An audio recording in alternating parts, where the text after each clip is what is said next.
வணக்கம். பக்தி ஒளி நேயர்களுக்கு வணக்கம். புரட்டாசி வந்தாச்சு. புரட்டாசி தளிகைய பத்தி பேசியாச்சு. புரட்டாசியில பெருமாளுடைய லட்ட பத்தி பேசிட்டோம். இன்னும் புரட்டாசியில இன்னும் என்னலாம் பேசலாம்? எவ்ளோ நெறைய இருக்கு. எவ்ளோ பேசினாலும் அவர் அடங்காதவர் இப்ப நம்ம பெருமாள். எவ்வளத்துக்குள்ளயும் நம்ம வந்து அவருக்குள்ள அவர் பேசிக்கிட்டே இருக்க நம்மளுக்கும் முகத்தில ஒரு மலர்ச்சி வந்துகிட்டே தான் இருக்கும். அது வந்து அவருடைய அற்புதம் இல்லையா? அதேபோல் தான் அவருடைய இதுல வந்து தலிகை போடுறது, எது செய்யலாம், செய்யக்கூடாது எல்லாமே பேசும்போது, அவருக்காக ஒரு விளக்கேத்துறோம்னா, அதுவுமே ரொம்ப விசேஷமா இருக்கணும் இல்லையா? புரட்டாசி வ பெருமாளுக்காக விளக்கேற்றுவதும் ரொம்ப சிறந்த ஒரு நற்பயனை கொடுக்கக்கூடியதாக இருக்கும். புரட்டாசியில் விளக்கேற்றும்போது, துளசி தீர்த்தத்துடன் விளக்கேற்றுவது ரொம்ப மிக மிக மிக சக்தி வாய்ந்ததாக இருக்கும். புரட்டாசியில் துளசி தீர்த்தம் இல்லாத வீடே இருக்கக்கூடாது. ஏகாதசி அப்போ துளசிய பறிக்கக் கூடாதுன்னா, மொத நாளே பறிச்சிரணும். பறிச்சுட்டு அப்புறமா தண்ணீல போட்டு வச்சுட்டீங்கன்னா, அது புரட்டாசி ஏகாதசிய வைத்து வழிபடுவதற்கு சிறப்பாக இருக்கும். இந்த மாரி புரட்டாசி சமயத்தில் பெருமாளுக்கு ரொம்ப விசேஷமா விளக்கேற்றுதல் வந்து ரொம்ப பவர்ஃபுல்லா இருக்கும். அந்த விளக்கேற்றுதலேயே நம்ம வந்து நெறைய அதாவது சனி பகவான் அவதரித்தது புரட்டாசி மாதம்.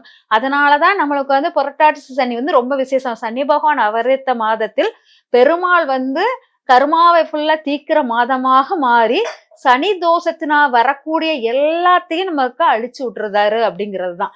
அதனால நம்மளுக்கு சனி கேது பிரச்சனையா, சனி ராகு பிரச்சனையா, சனி சூரியன் அதுவா அப்படி சொல்லிட்டு சனி பகை கிரகங்களோடு சேரும்போது ஏற்படக்கூடிய பிரச்சனைகளை ஃபுல்லாவே இந்த புரட்டாசி மாதத்தில் வந்து நீங்க பண்ற இந்த சனிக்கிழமை பெருமாள் வழிபாடு விளக்கேற்றுதல் முறையை வந்து கரெக்டா ஃபாலோ பண்ணீங்கன்னா, அந்த தோஷங்கள் அனைத்தும் விலகிவிடும் அப்படிங்கிறதுதான்.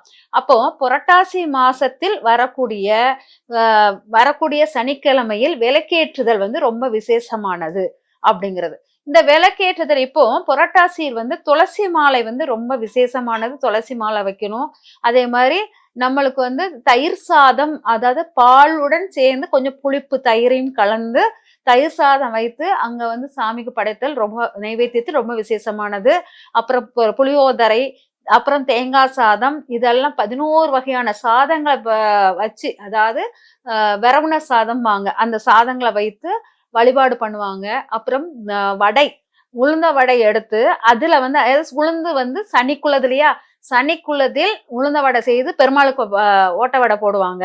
அதில் வந்து வெங்காயம் எதுவும் சேர்க்கக்கூடாது. வெறும் ஜீரகம், மிளகு போட்டு ஓட்ட வடை வைத்து சனிக்கிழமை வழிபடுவது மிக சிறப்பு.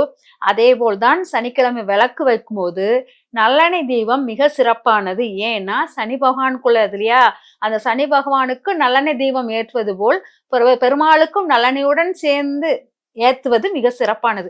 நீங்க பாத்தீங்கன்னா புளியோதரை நம்ம ஒண்ணு தயாரிப்போம். அது பெருமாளுக்கு ரொம்ப பிடித்தமான ஒரு உணவு பதார்த்தத்தில் ஒன்று. பெருமாள் பிரசாதத்தை புளியோதரை பிரசாதம் ரொம்ப விசேஷமானது. இந்த புளியோதரையில பாத்தீங்கன்னா கண்டிப்பாக எள்ளு கலந்திருக்கும். புளியோதரையில நல்லெண்ணெய் மிகப்படுத்தி ஊத்தணும். நல்லெண்ணெய வந்து வெள்ளை ரைஸ்ல வந்து ஊத்தி அதை ஆற வச்சுட்டு அதுக்கப்புறம் புளியோதரைய வந்து புளி காய்ச்சல் காய்ச்சி அதை வந்து உள்ளுக்கு ஊத்துவாங்க. அப்பங்கும்போது அந்த நல்லெண்ணெய் வந்து அவ்வளவு வந்து புளியோதரைக்கு ரொம்ப மேன்மைப்படுத்தி கொடுக்கும். அப்ப இதிலே பாருங்க நல்லெண்ணெயும் பெருமாளும் அவ்வளவு, அதாவது சனியும் பெருமாளும் அவ்வளவு வந்து கர்மாக்களை தீர்க்கக்கூடியதுக்காக பெருமாள் வந்து சனிக்குள்ள அவதரித்த நாளான புரட்டாசிக்கு அவ்வளவு முக்கியத்துவமான நாள். அதனால நல்லெண்ணெய் தீபம் வந்து ரொம்ப ரொம்ப ரொம்ப விசேஷமானது. புரட்டாசி மாதம் ஃபுல்லா நல்லெண்ணெய் தீபம் ஏற்றுவது மிக மிக விசேஷமானது. அதே போல்தான் மாவிளக்கு ரொம்ப விசேஷமானது. பெருமாளுக்கு மாவிளக்கு ஏற்றுவது ரொம்ப விசேஷமானது. அது சனிக்கிழமை ஏற்றும் போது அதோடைய சக்தியே வேற மாதிரி இருக்கும். அதாவது மாவிளக்க வந்து எடுத்து ஒத்த விளக்கா ஏத்தாதீங்க. எப்பவுமே இரட்டை விளக்காக ஒரு மாவிளக்கு எடுத்தீங்கன்னா மாவிளக்கை 2ஆக பிரிங்க. 2ஆக பிரிச்சு ஒரு மாவிளக்கில் நல்லெண்ணெய் தீபம் போட்டும் ஒரு மாவிளக்கில் நெய் ஊற்றியும் ஏத்துனீங்கன்னா அது உங்களுக்கு ரொம்ப ரொம்ப ரொம்ப பலம் வாய்ந்ததாக இருக்கும். அதனால மாவிளக்கை 2 விளக்காக ஏற்றுங்கள், ஒரு விளக்காக ஏற்றாதீர்கள். அந்த 2 விளக்கில் 1 நல்லெண்ணெயும் 1 நெய்யாவும் மாற்றி உங்களுக்கு மாவிளக்கு பூஜை பண்ணினீங்கன்னா அது வந்து உங்களுக்கு இப்ப வந்து ஏகாதேசி, இப்ப மகாபரணி அப்ப வந்து ஈவினிங் நேரம் மாவிளக்கு ஏற்றும் போது ஈவினிங் நேரம் மாவிளக்கு ஏற்றுங்க. தளிகை மத்தியானம் போட்டுட்டு ஈவினிங் மாவிளக்கு ஏற்றி வழிபாடு பண்ணும்போது உங்களுக்கு இழந்த செல்வங்களை மீட்டு கொடுப்பார் அப்படிங்கிறது முக்கியம். அப்போ உங்களுடைய ஆசைகள், இந்த பூமியில் உள்ள ஆசைகளை நிறைவேற்றக்கூடிய தன்மையும் கொடுக்கும். அப்புறம் அதிக செலவுகள், உங்களை கைமீறிய செலவுகள் உங்களை வீட்டை விட்டு அதிகமா போய்க்கிட்டே இருக்கும். நோய் நொடிகளுக்காகவே போகும். ஒண்ணு இல்லாட்டா கடன் அடைப்பதற்காகவே உங்களுக்கு போகும்.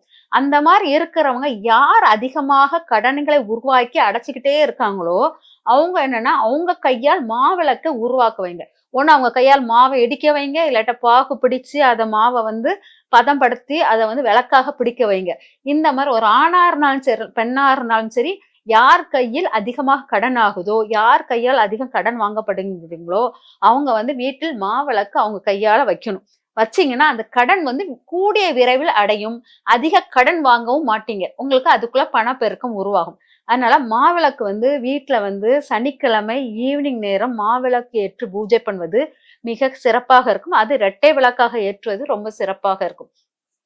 இப்போ மகாபரணி அப்ப ஈவினிங் ஏற்றும்போது உங்களுக்கு செல்வ நிலை உயரும் அப்படிங்கிறது மட்டும் இல்லாமல், உங்களுக்கு சின்ன சின்ன ஆசைகள் இருக்கும் இல்லையா?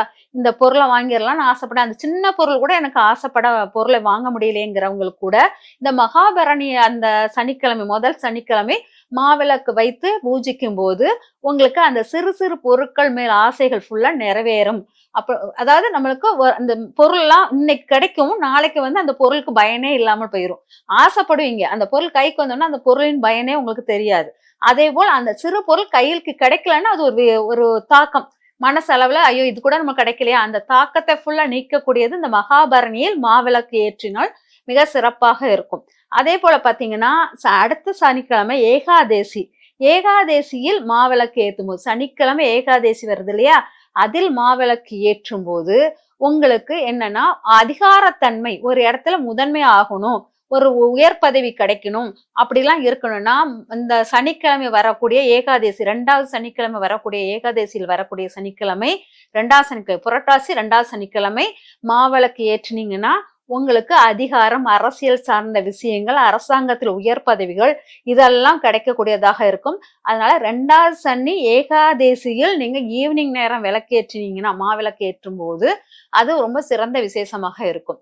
அதேபோல் பார்த்தீங்கன்னா, 3வது சனி மாவிளக்கு ஏற்றுனீங்கன்னா, தடைகள் எந்த விஷயத்த எடுத்தாலும் ஒண்ணுமே நடக்க மாட்டேங்குது. இத செய்தா தடை, அத செய்தா தடை.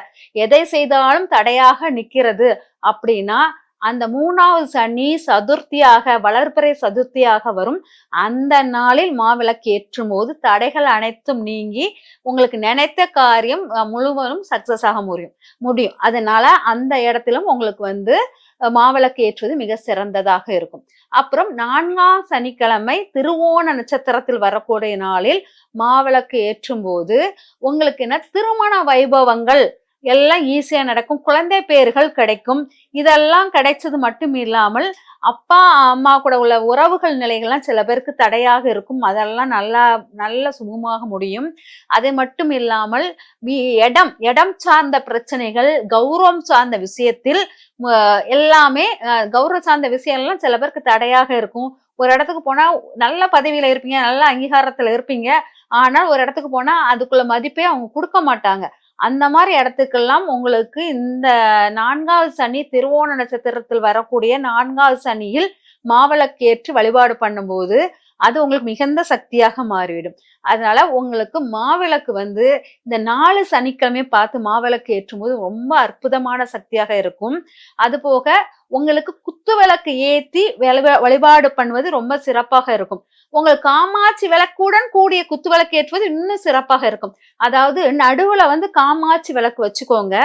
செண்டல் 2 பக்கமும் குத்து விளக்கு வைத்து அதுக்கப்புறம் உங்களுக்கு இந்த தளிகை கொடுப்பது எல்லாம் வச்சீங்கன்னா, நடுவில் இருக்கும் காமாட்சி விளக்கு கஜலட்சுமியாகவும், 2 பக்கம் இருக்கிற குத்து விளக்கு வந்து ஆதிலட்சுமியாகவும் உங்களுக்கு தோன்றுவாள். உங்களுக்கு எல்லா லட்சுமியும் உங்களுக்கு வீட்டுக்குள்ள மாவிளக்காகவும் வந்து விடுவா. அதனால உங்களுக்கு லட்சுமி அம்சங்கள் ஃபுல்லா அந்த நாளில் உங்களுக்கு சிறப்பாக இருக்கும். அதனால காமாட்சி விளக்கும் வரணும், குத்து விளக்கும் இருக்கணும், தளிகை போட்டுட்டு மாவிளக்கும் பண்ணினீங்கன்னா ரொம்ப பெரிய உங்களுக்கு மாற்றங்கள் உங்களுக்கு இந்த புரட்டாசி மாசத்தில் இருக்கும். ஏன் தெரியுமா? இந்த புரட்டாசி மாசம் வந்து ரொம்ப விசேஷமாக இருக்கிறோம். இது வந்து நம்ம கடன்மைகளை ஆற்றுவதற்குள்ள மாதம், கடனை அடைக்கக்கூடிய மாதம். அதே மாதிரி நம்ம வந்து ஈஸியாக போன ஜென்மத்தில் எதெல்லாம் செய்ய முடியல தடையாக இருந்ததோ அதெல்லாம் இந்த ஜென்மத்தை செய்யக்கூடிய மாதம். அதனால் அதெல்லாம் செய்யக்கூடியதுக்குள்ள பிறப்பு தான் நம்ம சம்பந்த பிறப்பு. அதையெல்லாம் சரியா நமக்கு எடுத்து கொடுத்து நல்ல சுகமமாக நல்ல சரியான இடத்துக்கு கொண்டு போவதற்கு இந்த புரட்டாசி மாதத்தில் தான் பரிகார மாதமாக இதை எடுத்துக்கொள்ளணும். எப்பவுமே காலபுருஷனின் 6ஆம் பாவம் எப்படி பரிகாரத்துக்குள்ள இடமாக இருக்கிறோமோ, அதே போல் நம்மளுடைய ஜாதகத்தில் 6ஆம் பாவம் வந்து பரிகாரத்துக்காக நம்ம எதெல்லாம் செய்யாம இருக்கிறோம் அதெல்லாம் செஞ்சோம்னா நம்மளுக்கு இந்த தீவினைகள் எல்லாம் விலகிவிடும். அத ஃபுல்லாவே இந்த நம்மளுடைய ஜாதக கட்டத்தை 6ஆம் பாவத்தில் இருக்கும் ராசியை வைத்து நம்ம எடுத்துட்டோம்னா அதுக்குள்ள பரிகாரங்கள், அதுக்குள்ள தெய்வங்களை எடுத்து அதுக்குள்ள கடமைகள் அதுக்கெல்லாம் செய்யணும். செஞ்சீங்கன்னா உங்களுக்கு எளிதில் இந்த கர்மாக்களிலிருந்தும் பிறவி கடனை எல்லாம் அடைச்சிட்டு எளிதாக முக்தியை நோக்கி வெளியே போய்கிட்டே இருப்பீங்க. அதனால் உங்களுடைய புரட்டாசி மாசத்தை மிக அழகாக அற்புதமாக நீங்க வந்து கடமைகள் கண்ணியம் கரெக்டா எடுத்துட்டு போனீங்கன்னா மிக அற்புதமான ரிசல்ட் கிடைக்கும். இந்த உலகத்தில் வாழக்கூடிய முழுமையான தகுதி இந்த புரட்டாசி மாதம் நமக்கு ஏற்படுத்தி கொடுக்கும். இதெல்லாம் பயன்படுத்தி நற்பயன் பெறுங்க. நன்றி, வணக்கம்.